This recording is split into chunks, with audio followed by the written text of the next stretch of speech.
today we're going to take a look at Rebel Raiders on the High Seas.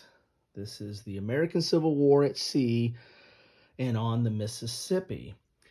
Why am I covering this today, and why is this not in shrink wrap? Why do you ask so many questions? Well, this is more of a re-unboxing. It's a unpunched complete game, as far as I can tell, that I picked up at my friendly local gaming store. If you've watched my videos in the past, you know that I tend to pick up used or new but unplayed games from my friendly local gaming store. And this one was sitting on the shelf for a long time, and I finally picked it up. And some of the reasons I picked this up are, number one, it is the American Civil War from a different perspective. And if you look at my banner painting and the description on my YouTube channel, you know that perspective is interesting feature of my thinking and how I try to cover things on my channel. Perspective, games that provide a different perspective have always rose to the top of my list and something that I've been attracted to. Next, it is from Mark McLaughlin, one of my earliest board game designers that I was a little bit of a fanboy for, and playing the good old War and Peace from Avalon Hill. So always like his designs and the perspective that he brings to his games. And the third reason why we're covering it today is this is American Civil War Week, or at least I'm trying to do somewhat of American Civil War Week this week. It started off early with Little Round Top on July 2nd, and now we're into the week proper with a strategic look at the American Civil War, but not the strategic look that you are used to. This isn't the focusing on Grant and Lee and Stonewall Jackson and the land battles as much as it is focusing on the naval battles that supported the endeavor. So if you see here, here's a map, and so most of this, not a lot of boxes inside the interior here. This is all about the naval warfare during the Civil War, but how it affected and brought the resolution of, or contributed to the resolution of, the American Civil War. So this is about blockades and naval battles on the coast or along the Mississippi, with some ironclads and the like. And so that is the unique perspective that this game brings to the table. So with that, I couldn't think of a better game to take a look at some new games that I've picked up dealing with the American Civil War, and starting off the week proper with a strategic look, but yet with a different perspective. And in fact, this is strategic. So this is, looking at, operational type actions and strategic level. However, if you do want to play the individual battles, like if you have some ships or boats or units that are in conflict, a way to do that is, grabbing Iron and Oak, which is ship-to-ship combat during the American Civil War.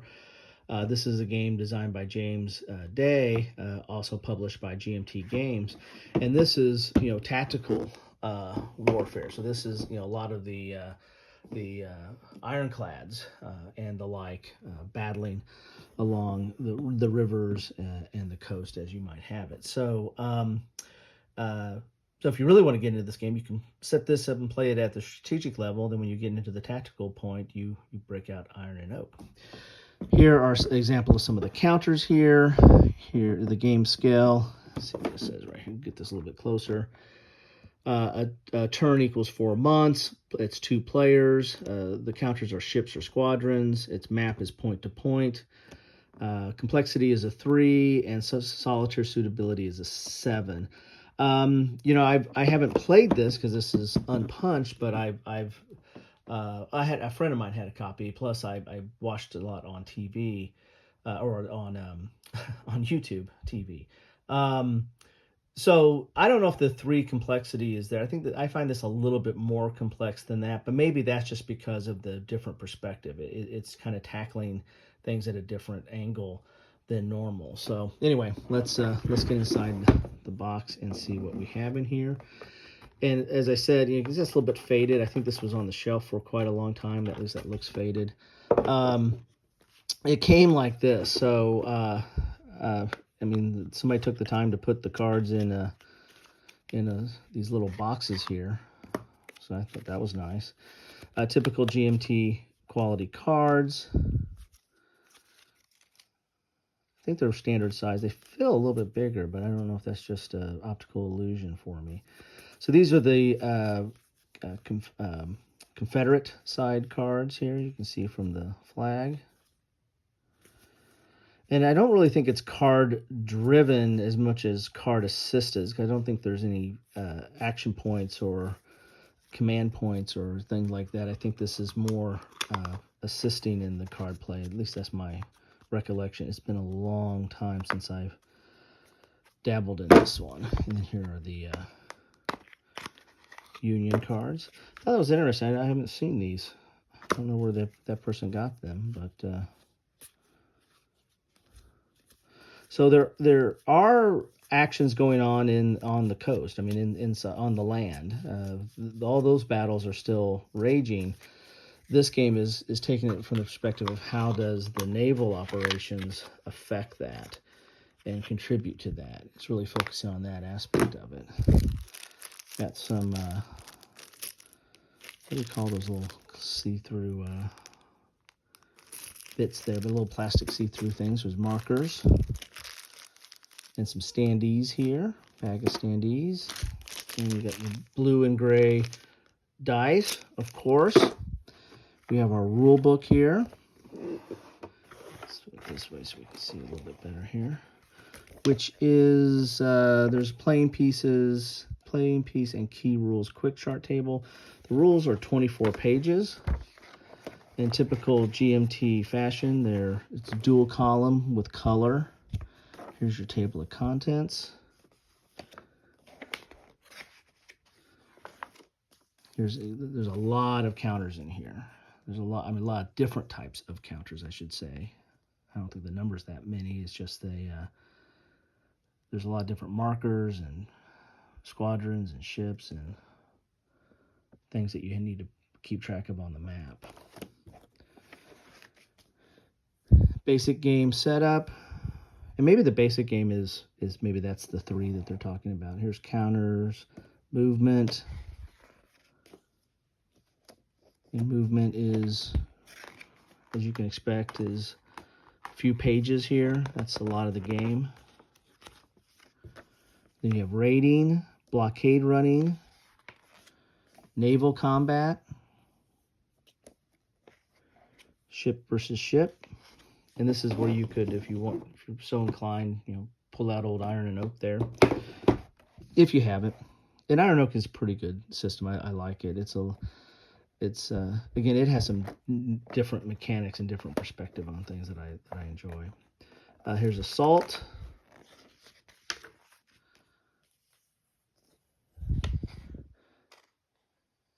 And summary of Assault VP effects. Invading Kentucky, Confederate supply, Confederate build phase, Union build phase. Again, this is strategic level, so you're going to be building units and deploying them. And here's the cards, 2 decks of cards. These cards represent famous or infamous ships, individuals, and events that occurred or may have occurred during the American Civil War. So yeah, it's more of a card assisted, I believe, type game. So there's the rules. And then we had, this was, now I can't, Rebel Raiders insert number 27. This was from a C3I. I'm not sure if this came with it or if I pulled this out of one of my old C3Is. I don't know if I can't remember if I have number 27 or not. I picked this up a while back. I just had it on the shelf waiting to put it together with some other content. So it looks like we got a different assault clarification or something. Anyway, so we got some player aids in here. If this did come, if I did buy it that way, then I was lucky. Here's the maps. We'll take a look at that a second here. Here is, or the map. Here is the playbook. Let's take a look at that here. Here's optional rules. So this is the advanced game. So the basic game goes up to 17. Then you have the advanced game to add on a little bit more chrome, and maybe that's where that extra complexity picked up that I was confounded by earlier. Here's an 1862 game start. Design and historical notes. So there's not a ton of new rules here. Then here's an example of play, which is nice. An extended example of play, even nicer. That really does get into the combat and everything in there. Then we have, not sure what that is. Maybe that's part of the example of play. Then we have a card text compendium. So this is talking about all the different cards and maybe giving a little bit of background on them. A lot of that is in here. So they go over all the cards. Linking Rebel Raiders with Iron Oak. Okay, there we go. You can do that. There we go. I got Iron Oak first, wow, a long time ago. But this does look interesting. And then you have a game start setup diagram. It's kind of nice. So that's where all the stuff goes at the beginning of the game. So we have that. Then we have a player aid here. Some of that was in the rule books, but there's two of these. So here's your sequence of play, and these are on thick cardstock, which you expect for a player aid. Sequence of play, counter mix, search and speed, rating, assault. And then you have that quick check table there. So two of those. Got the packing slip from GMT Games.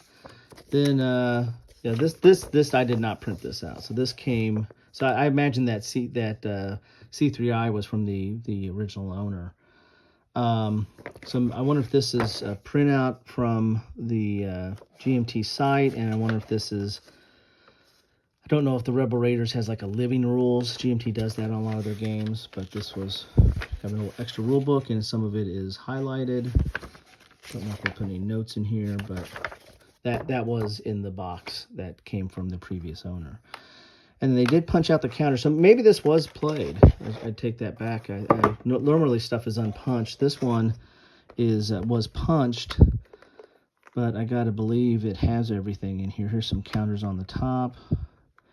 And I don't know if those are counters that came from a C3I, that number 27, or if that is, don't know where they came from. So you like me are seeing this for the first time as far as where that stuff came from. I haven't had a chance to research that. But these are the that go in the standees, some of the leaders there. Then you've got a lot of this game is administrative markers. But you do have some here's an ironclad.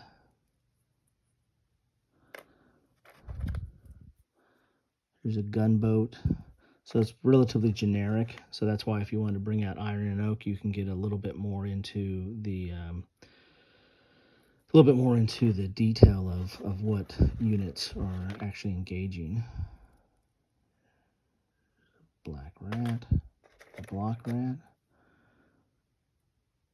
Here's some named craft here.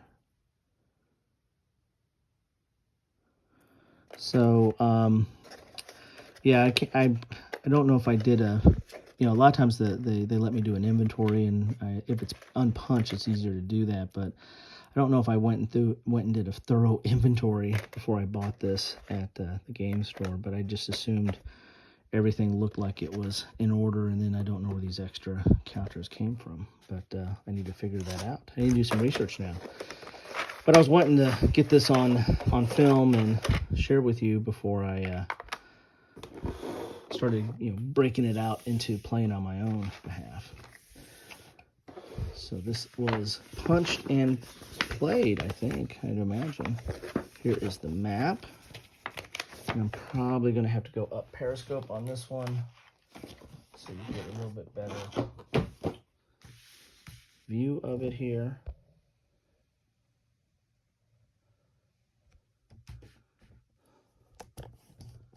Here we go.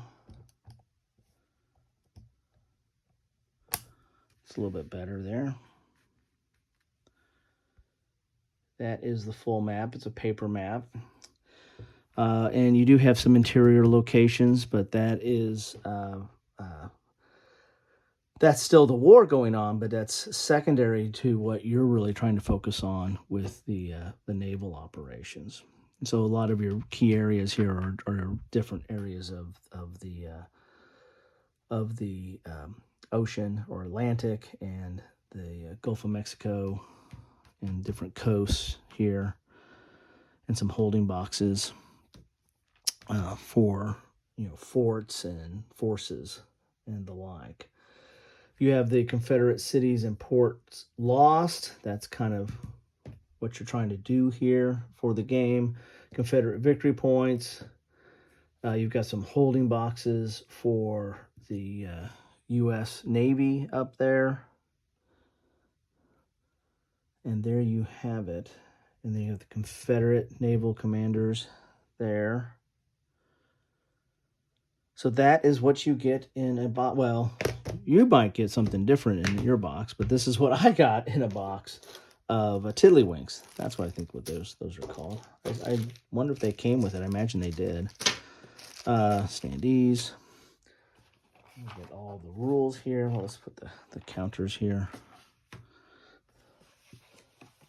But I got some extra stuff in my box. So there's the rule book, but I got an extra copy of the rule book and this extra insert, C3I insert. And there's the normal player aid you get, and then there's the playbook. So that is all that you get in a box of Rebel Raiders on the High Seas. As I continue my coverage of the American Civil War, there's a little bit different view this week. I'm not doing any mainstream games or the big classics.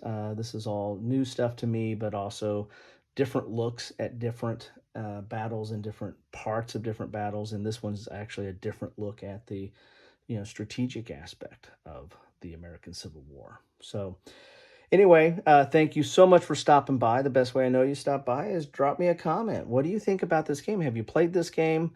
Do you like this game? Do you not like this game? Do you combine it with Iron and Oak? And do you like Iron and Oak? Anything's fair game. Just be civil. Anyway, thanks again and take care.